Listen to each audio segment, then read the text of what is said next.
Pintu teater 2 telah dibuka. Para penonton yang telah memiliki karcis dipersilakan memasuki ruangan teater.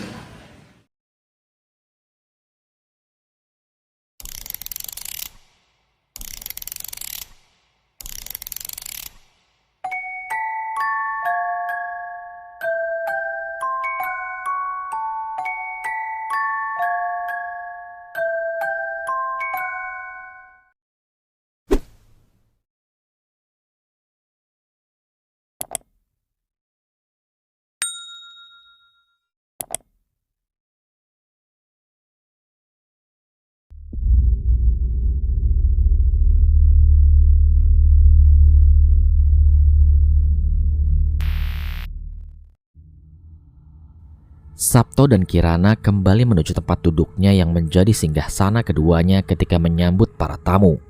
Sedangkan Maman, ia membereskan gelas-gelas dan menuju ke belakang rumah. Ramli mengikutinya dari belakang, sembari menyelipkan pisau dari belakang tangannya. Dan begitu berada di dapur, Maman telah menyadari bahwa Ramli akan mencelakainya lagi. "Gak bosan-bosan kamu? Kamu masih saja gak menyadari kesalahanmu. Dasar pengkhianat," ucap Maman sambil menaruh bekas gelas kotor ke meja. "Apa maksudmu, Man? Kenapa kamu benci aku hingga seperti itu?" Maman berbalik arah dan mendapati Ramli menodongkan pisaunya ke arah Maman. Kebencian seseorang itu ditentukan karena dua hal. Karena ada hati yang tersakiti dan pikirannya yang telah terbuka. Dan kamu berhasil melakukan keduanya sehingga menciptakan kebencian dalam diriku. Ramli yang mendengar penjelasan Maman itu tampak geram. "Aku tak tahu isi dari wajah berbalut plastik itu. Tapi jika dirimu memang memiliki hasrat membunuh, itu sudah terlihat ketika dirimu tak mampu menyangkal semua argumen mudahku mengenai jamu itu." Ramli langsung menyerang Maman dengan mengarahkan pisaunya ke wajah Maman. Namun naas, Maman juga telah terlatih bela diri. "Kalau cuman modal nekat saja, kamu gak akan bisa membunuhku. Kamu harus mempelajari kesalahanmu. Baru kamu bisa menyeimbangkan kemampuan seseorang," ucap Maman. "Lalu kenapa? Kenapa kamu menghalangi jalanku?" tanya Ramli. "Kamu mau tahu? Aku melihat iblis dalam hatimu," ucap Maman pada Ramli. Dalam posisi itu, Maman malah mendekati Ramli yang sudah berdiri tegak. "Kamu tahu, iblis tidak akan pernah menang walaupun sudah membunuh manusia." Maman yang sudah puas membuat hati Ramli kacau langsung berbalik arah dan meninggalkan Ramli.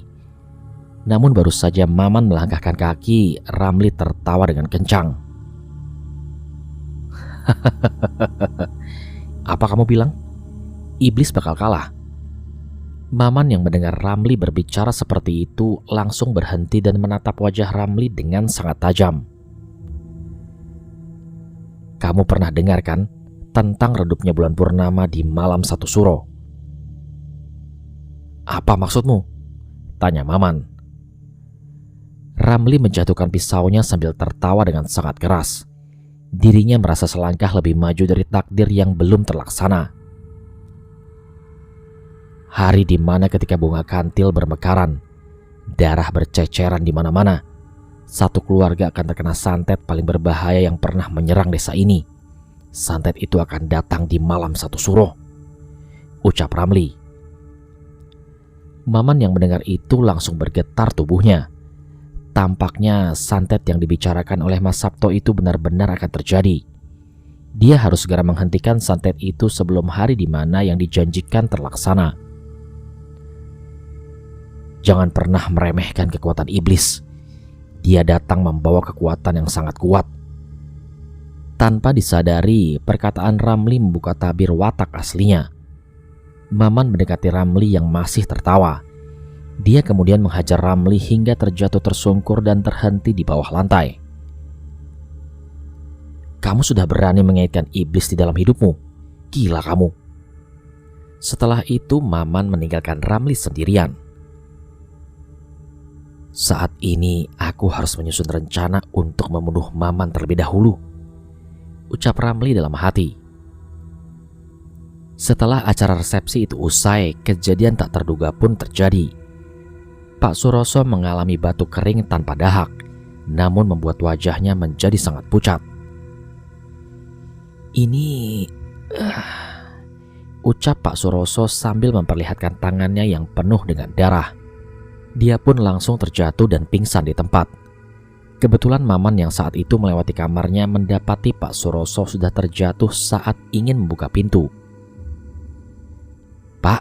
Pak, Bapak kenapa? Astagfirullah. Teriak Maman yang mendapati tangan dari Pak Suroso penuh dengan darah.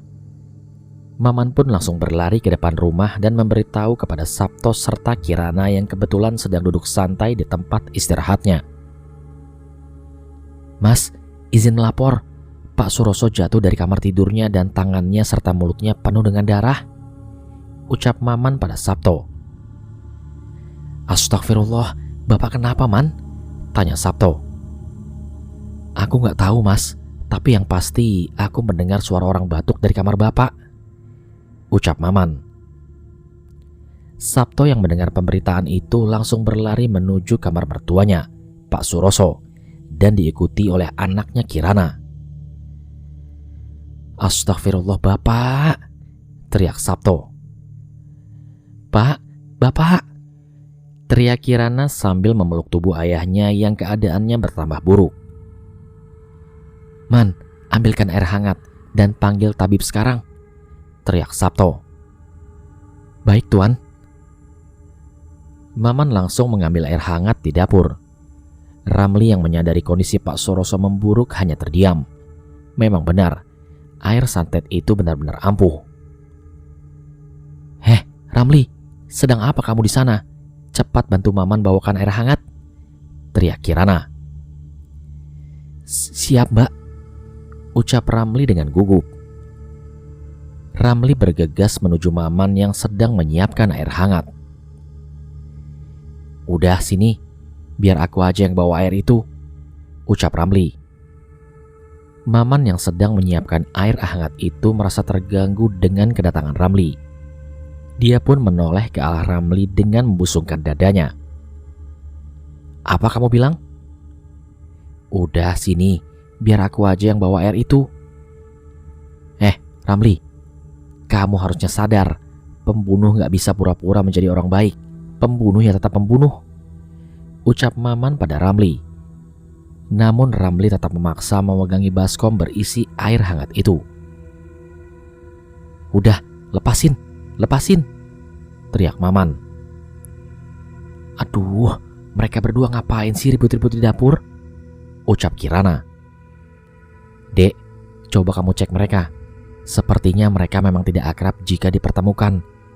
Cepat ambil air hangatnya, ucap Sabto pada Kirana. Kirana pun menuju dapur untuk menghentikan pertikaian antara keduanya. Man, apa yang membuat kamu benci kepada semua perilakuku? Apa?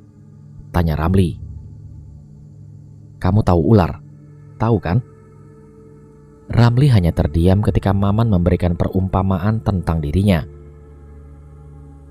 Ular tidak akan sadar jika dirinya memiliki racun dan bisa yang mematikan. Lalu apa masalahnya sama aku? Tanya Ramli. Masalahnya hanya satu. Kamu tidak mengerti jika dirimu itu sudah menjadi pembunuh, namun kamu menolaknya dalam perasaanmu sendiri, ucap Maman lalu meninggalkan Ramli dan segera mengantarkan minum untuk Pak Suroso. Kenapa lama banget sih, Man? Dan kenapa kamu malah terdengar ribut sama Ramli? Tanya Kirana pada Maman. Mbak, Ramli gak terima kalau saya yang mengantarkan minumannya, jawab Maman pada Kirana. Kirana terdiam sejenak, lalu dengan tiba-tiba dia menanyakan keberadaan Ramli.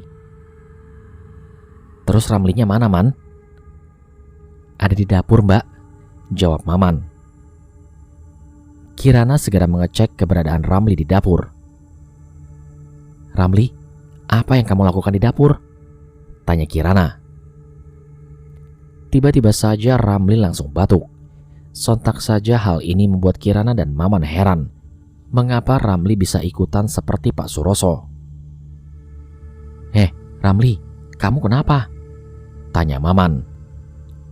Kirana dan Maman segera mendekati Ramli yang masih berdiri tegak sambil memegangi mulutnya.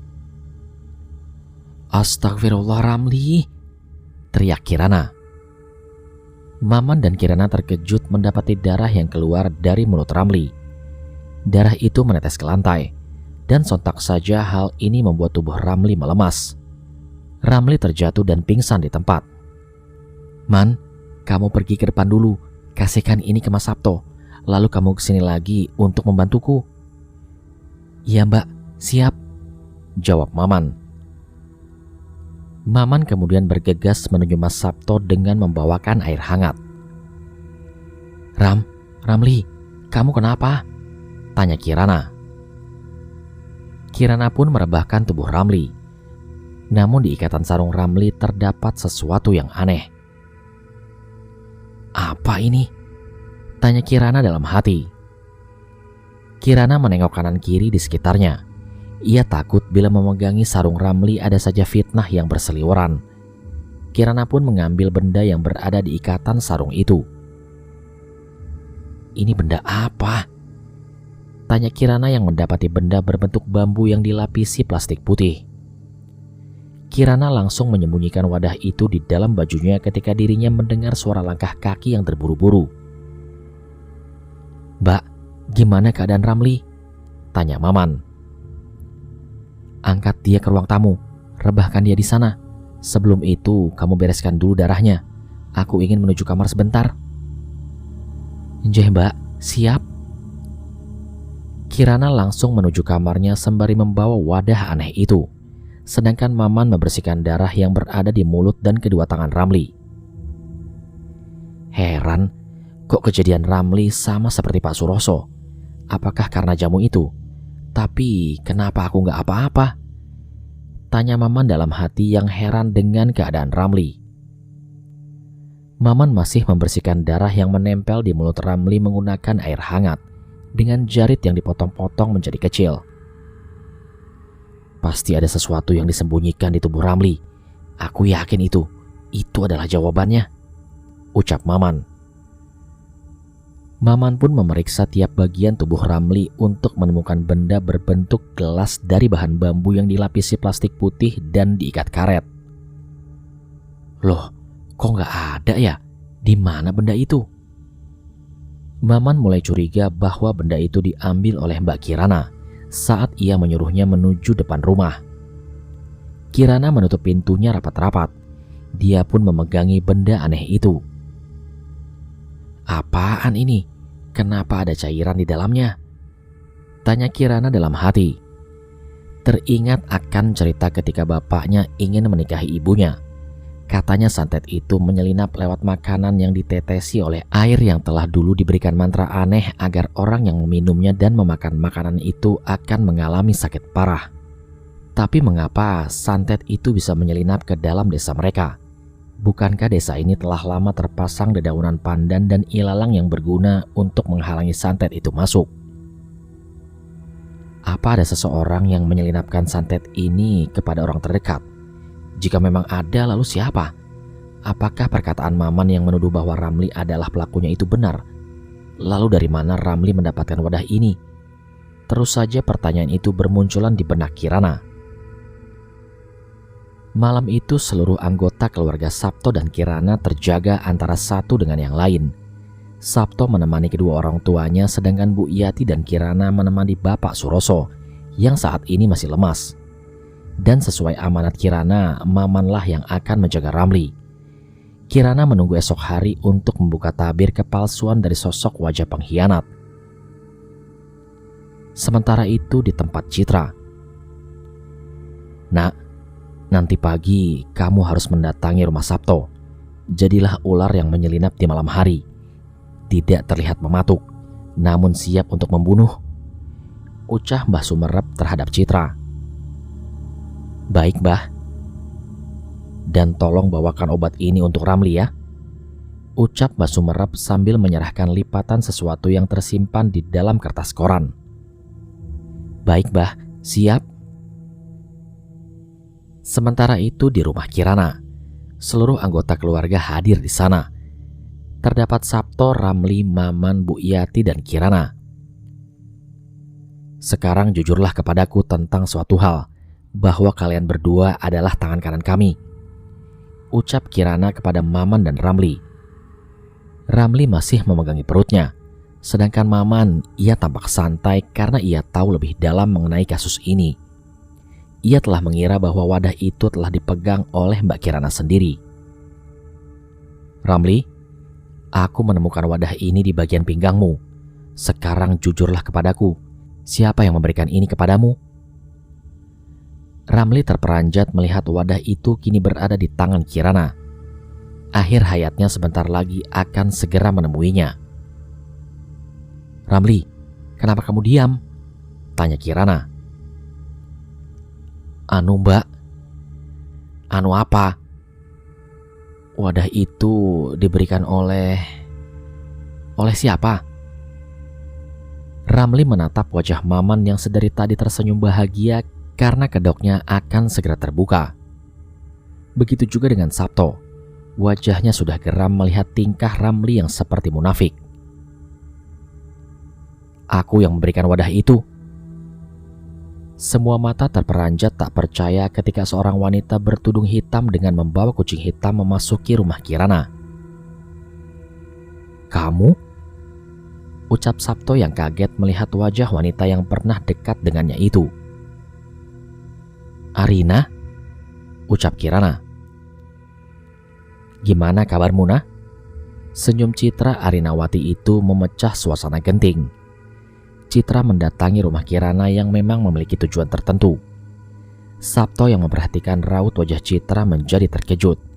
Mengapa dia hadir kembali dalam kehidupannya? Aku yang telah memberikan itu kepada tangan kananmu, Ramli, ucap Kirana. Maman memperhatikan dengan seksama tubuh Citra itu. Sepertinya dia memang datang ke tempat ini untuk mengelabui masalah utama dan bertujuan untuk mencegah Ramli agar tidak dijadikan tersangka. Apa maksudnya? Tanya Kirana pada Citra. Citra mendekati Kirana yang masih gugup saat bertemu kembali dengannya. Ini adalah hadiah pernikahan kalian berdua. Aku memberikan cairan gula Jawa yang aku olah sendiri untuk pemanis jamu yang akan diminum oleh keluargamu, ucap Citra pada Kirana. Ya tapi kenapa harus melalui Ramli? Tanya Kirana pada Citra. Kamu tahu kan, aku pernah dekat dengan suamimu yang sekarang. Aku merasa tidak enak jika memberikannya itu di hadapanmu, ucap Citra. Kirana masih kurang percaya dengan perkataan Citra. Kalau kamu gak percaya, kenapa kamu gak buka saja isinya? Dan jika memang berisi air gula Jawa, itu artinya nggak ada hal yang patut dicurigai, bukan? Jelas Citra dengan senyuman menohoknya. Kirana memandangi Sabto dan Maman yang tampak serius menanggapi penyelidikan ini. Berbeda dengan Ramli, ia tertunduk ketakutan sambil mengeluarkan banyak keringat dalam tubuhnya. Ramli takut jika dikeluarkannya dari wadah itu adalah bukan air gula Jawa, melainkan air aneh yang berwarna hitam yang pertama kali ia lihat. Kirana kemudian membuka wadah itu dengan kesal. Ia tahu bahwa Citra Arinawati adalah sahabat dekatnya. Namun jika kedatangan dia hanya untuk memporak-porandakan keluarga serta kehidupannya, Kirana tidak segan-segan untuk membunuh Citra. Kirana membuka karet penutup wadah itu. Dia pun menumpahkan air yang berada di dalam wadah itu dengan raut muka yang agak marah. Citra yang melihat ekspresi putus asa dari Kirana tampak tersenyum lebar. Ia berhasil membuat Kirana tak percaya diri. Air itu berwarna coklat dengan bau manis yang menyengat. Memang benar, wadah itu berisi air gula Jawa. Ramli yang melihat itu langsung melotot dan mulutnya menganga lebar. Ia tampak tak percaya. Mengapa airnya bisa berubah?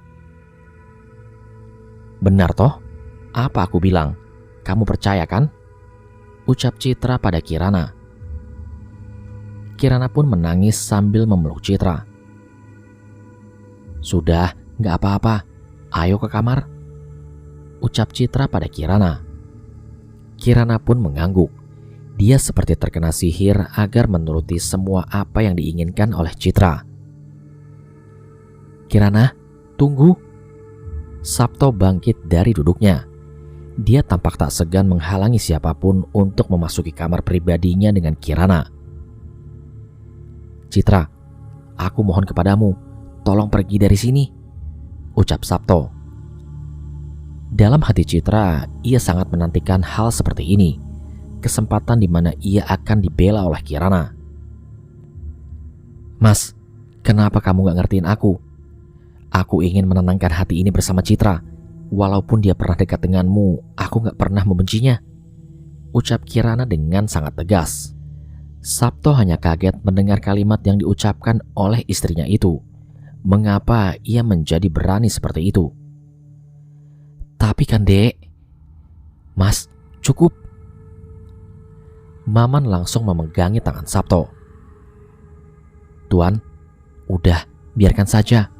Karena wanita itu ingin dimengerti oleh wanita lainnya. Jangan kita paksakan, karena Mbak Kirana akan lebih jauh lagi nantinya. Dia akan merasa tertekan nanti, Mas." Kemudian Kirana dan Citra pun menuju kamarnya. Bu Yati tak bisa berbuat apa-apa. Dia tampak mematung sedari tadi. "Bu, Ibu gak apa-apa?" tanya Sabto. Bu Yati tidak menjawab. Ia langsung menuju kamar suaminya, Pak Suroso. "Kenapa banyak yang aneh di rumah ini ya?" tanya Sabto pada Maman. "Tuan, boleh kesini sebentar?" ucap Maman. Ramli sadar betul bahwa Maman akan membahas tentangnya dengan Sabto. Karena itu, ia sengaja tak mendengar sepatah kata pun yang diucapkan oleh Maman terhadap Sabto. Maman kemudian mengajak Sabto menuju sawah belakang rumah Kirana. "Ada apa, Man?" "Gini, Mas. Aku mau tanya kepada Mas Sabto tentang air tadi, Mas." "Maksud kamu air yang ditumpahkan Kirana?" "Iya, Mas, benar." "Memangnya kenapa dengan air itu?" Mas Sabto melihat air itu berwarna apa, Mas? "Coklat." "Salah, Mas." "Hah? Masa sih? Aku tahu air itu berwarna coklat." "Bukan coklat, Mas, tapi hitam," ucap Maman pada Sabto. "Maksudmu apa sih, Man?" "Gini, Mas. Aku curiga dengan temannya Mbak Kirana. Apakah dia bersekutu dengan dukun atau penyembah setan? Hanya hati yang kurang tenang yang mudah terpengaruh olehnya. Namun jika hatinya tenang, sudah pasti gak akan terpengaruh. Begitu juga dengan godaan iblis. Aku memang mengenal jauh tentang Citra. Namun baru kali ini aku merasa dia sangat aneh." "Dia itu gak aneh, Mas.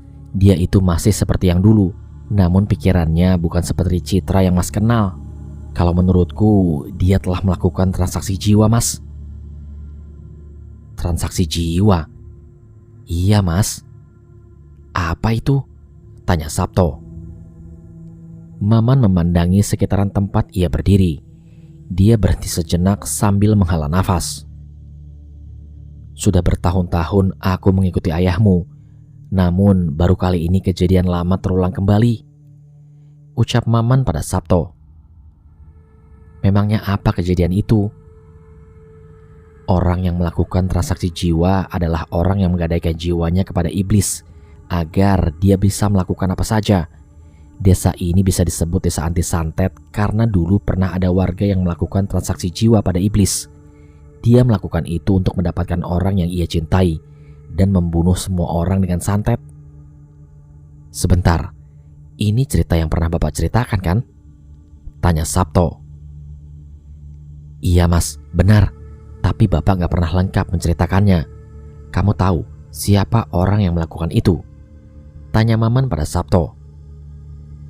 "Siapa, Man?" "Dia bernama Mbah Sumerep, dukun santet yang menyerang di malam satu suro." Untuk pertama kalinya, Maman memberitahu sosok di balik penyerangan santet malam satu suro itu. Kebetulan orang yang menjadi pusat penyerangan itu adalah keluarga Pak Suroso, ayah Kirana, ucap Maman. Jadi Mbah Sumerep itu pernah menyerang keluarga Pak Suroso? Tanya Sabto. Satu keluarga, Mas. Hanya menyisakan Pak Suroso. Yang lainnya menjadi bangkai atau meninggal dunia. Jelas Maman pada Sabto. Sabto ingat akan santet itu.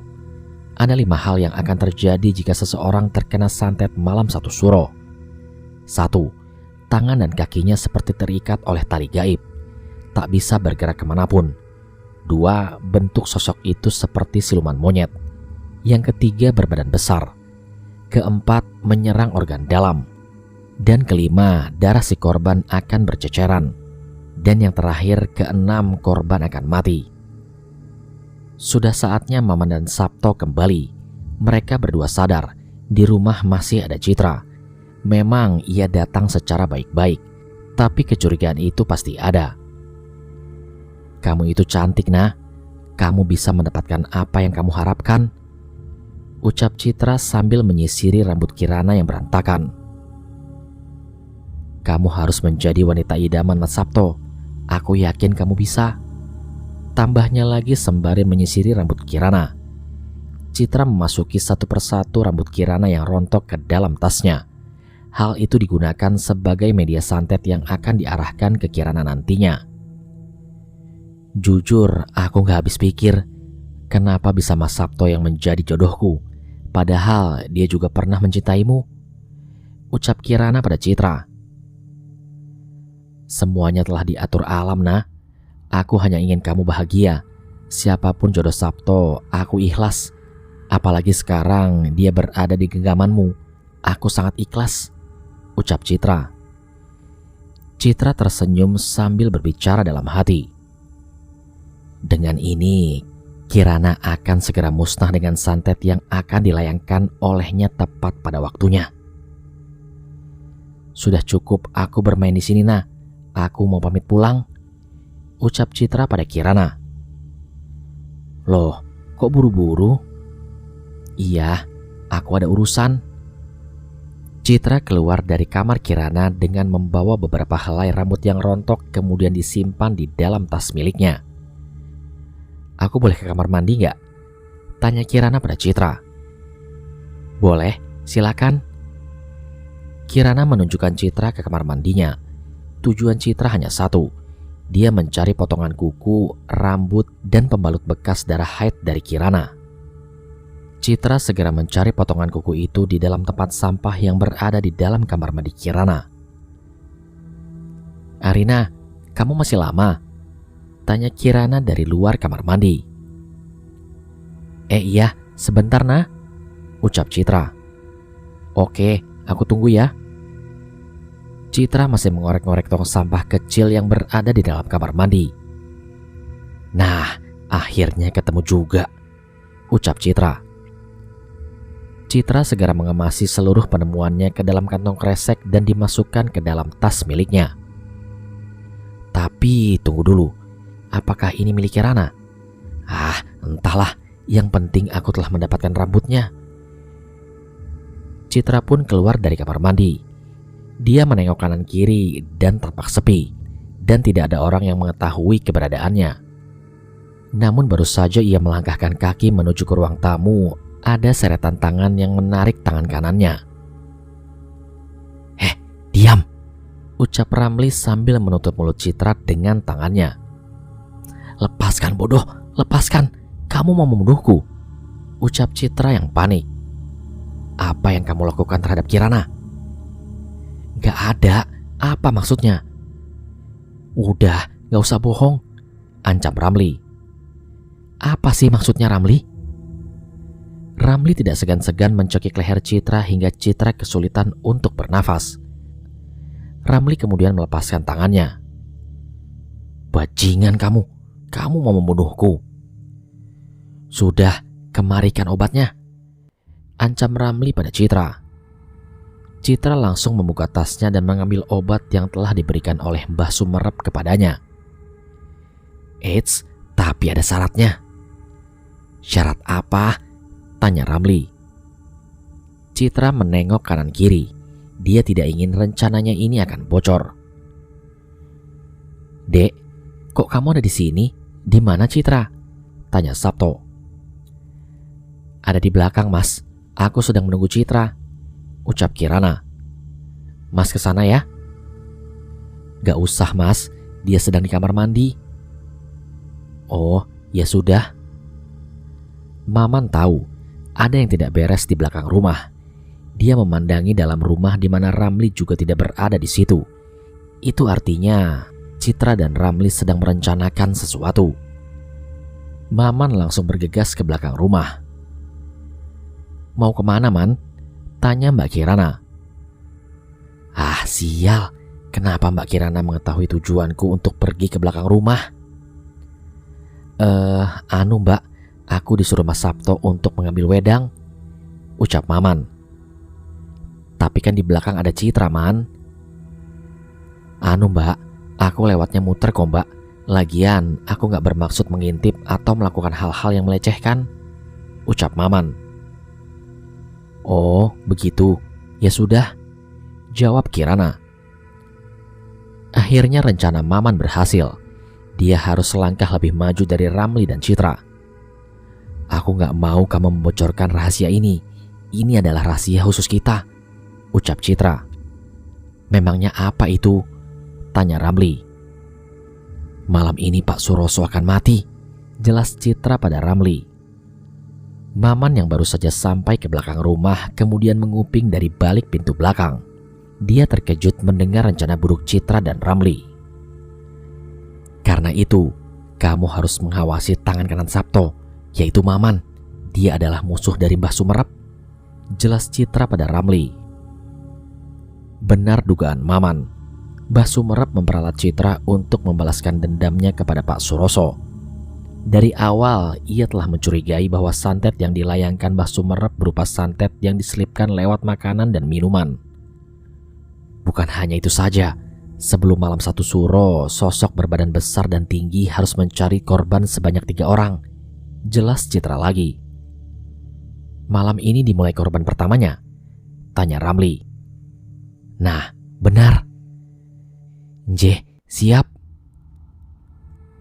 Korban pertamanya Pak Suroso, yang kedua Bu Wati, dan yang ketiga Pak Mulyo, ucap Citra. Iya, aku paham. Korbannya itu yang minum jamu. Tapi kenapa Maman gak dijadikan korban? Tanya Ramli. Maman kaget bahwa namanya lagi-lagi disebut. Satu persatu sosok di balik dirinya akan diketahui oleh Ramli juga Citra. Aku juga gak tahu. Makanya kamu waspada dengan Maman. Dirimu hampir mati di tangan Maman, ucap Citra. Maman segera beranjak pergi dari situ. Seluruh informasi mengenai santet itu telah ia dapatkan. Namun ketika dirinya hendak pergi dari tempat itu, tubuhnya tanpa sengaja menyenggol kardus bekas yang berada tepat di sebelahnya. Aduh, mati aku. Sontak Citra dan Ramli kaget mendengar suara berisik itu. Sepertinya ada orang yang sengaja menguping pembicaraan mereka. Siapa itu? Ucap Ramli. Dia pun langsung membuka pintu belakang dan tidak mendapati seorang pun di sana. Ramli memperhatikan sekeliling tempat kardus itu terjatuh. Gawat, sepertinya rencana kita diketahui oleh seseorang. Aku yakin orang itu adalah orang terdekat di rumah ini, ujar Ramli. Citra hanya terdiam sambil menghela nafas. Lagi-lagi ia harus menghadapi konflik seperti ini. Maman masih bisa diberikan keselamatan setelah dirinya berhasil kabur dari para pengabdi iblis itu. Aku harus segera menyediakan wedang untuk Mas Sabto. Maman pun menuju dapur dari arah pintu samping. Citra menuju rumah depan dengan Ramli. Citra, udah selesai? Tanya Kirana. Sudah, ini mau pulang, ucap Citra. Namun tiba-tiba Maman datang sambil membawakan minuman untuk Sabto. Nyuwun sewu tuan, saya telat tadi. Iya, gak apa-apa. Tadi habis dari mana memangnya sampai telat membawakan wedang untukku? Tanya Sabto. Ramli dan Citra merasa curiga dengan Maman. Ternyata Sabto menyuruh Maman untuk mengambilkan wedang di dapur. Namun, mengapa mereka berdua tidak bertemu dengan Maman? Tadi saya sempat ke sawah, Tuan, jelas Maman. Sawah? Apa yang kamu lakukan? Tanya Sabto. Maman mulai terpojok. Dia tidak bisa berkata apa-apa lagi. Saat ini yang ada dalam pikirannya adalah bagaimana caranya supaya bisa lari dari pertanyaan Sabto dan tatapan Citra serta Ramli. Anu Tuan, saya tadi habis membuang bekas makanan yang semalam tidak habis, sembari mencari bahan obat-obatan untuk Pak Suroso. Karena saya yakin sakitnya Pak Suroso itu karena ada yang menyantetnya, ucap Maman pada Sabto. Ramli dan Citra terkejut mendengar hal itu. Ternyata Maman pintar sekali memutar topik pembicaraan. Memangnya makanan apa yang kamu buang, Man? Tanya Ramli. Maman mulai menatap sinis Ramli yang mempertanyakan pertanyaan yang tidak penting itu. Maman tahu tujuan Ramli menanyakan itu adalah untuk menggiring kembali ke topik pertama. Untuk apa kamu tanyakan itu? Tanya Maman. Aku gak mendapati satupun makanan yang basi. Apakah kamu sengaja mengelak dari pertanyaan Mas Sabto? Tanya Ramli. Apakah kamu yakin gak ada makanan yang basi saat malam tadi? Siapa yang membereskan semua itu kalau bukan aku? Maman tidak mau kalah. Kali ini ia selangkah maju dari Ramli. Ramli menyadari bahwa dirinya tidak mengontrol makanan yang dihidangkan semalam tadi. Cukup, kalian itu kerjanya ribut terus, ucap Kirana. Citra masih menatap sinis Maman yang sedari tadi tersenyum kepadanya. Nah, aku pulang ya, ucap Citra. Mau aku antar gak? Tanya Kirana. Gak usah, aku gak enak. Sabto masuk ke dalam rumah terlebih dahulu. Dia seperti tidak menginginkan kehadiran Citra di dalam kehidupannya. Terima kasih Yana, kamu sudah menerima aku dengan baik, walaupun suamimu agak kurang menyukai kehadiranku, ucap Citra. Gak usah dipikirkan, Mas Sabto mungkin agak lelah karena seharian menjaga kedua orang tuanya, jawab Kirana. Memangnya orang tuanya kenapa? Sakit? Tanya Citra dengan memasang wajah pura-pura tidak tahu. Iya, sakit. Sama seperti ayahku. Dia terserang santet kiriman. Jadi santet itu diselipkan lewat jamu yang Ramli berikan. Tapi memang bukan Ramli pelakunya, ucap Kirana. Citra tersenyum lebar. Kalau gitu aku pamit ya, jawab Citra sambil melambaikan kedua tangannya ke arah Kirana. Kirana pun masuk ke dalam rumahnya untuk menyusul suaminya Sabto di kamar. Ramli masih memandangi wajah Maman. Apa kamu, hah? Tanya Ramli. Loh, kamu kenapa? Tanya balik Maman. Ramli mendekati Maman dan berbisik sesuatu kepadanya. Aku tahu, kamu menguping percakapanku dengan Mbak Citra di belakang rumah tadi kan? Tanya Ramli. Seketika tubuh Maman bergetar hebat. Baru kali ini dia merasakan ketakutan yang luar biasa. Seluruh perkataanmu yang kamu ucapkan di hadapan Mas Sabto semuanya tidak akan berguna. Karena sebentar lagi kehancurannya akan segera datang. Cobalah untuk menghindari malapetaka sebelum tertiup sakit dan derita, ucap Ramli pada Maman. Maman masih menggenggam kedua tangannya. Sekarang bergeraklah semampumu. Kamu gak akan bisa kabur kemanapun. Walaupun kamu memberitahu Mas Sabto dan Mbak Kirana, mereka berdua tidak akan percaya karena keduanya berpikir logis, jelas Ramli sambil masuk ke dalam rumah menyisakan Maman yang masih berdiri di depan rumah sambil menatap langit. Apa benar aku akan kalah untuk kedua kalinya? Aku udah gagal menyelamatkan keluarga Suroso di masa lalu. Aku juga gagal membunuh Sumerep. Dan sekarang Ramli, dia mencoba mengancamku. Dunia memang penuh orang-orang yang unik, ucap Maman dalam hati.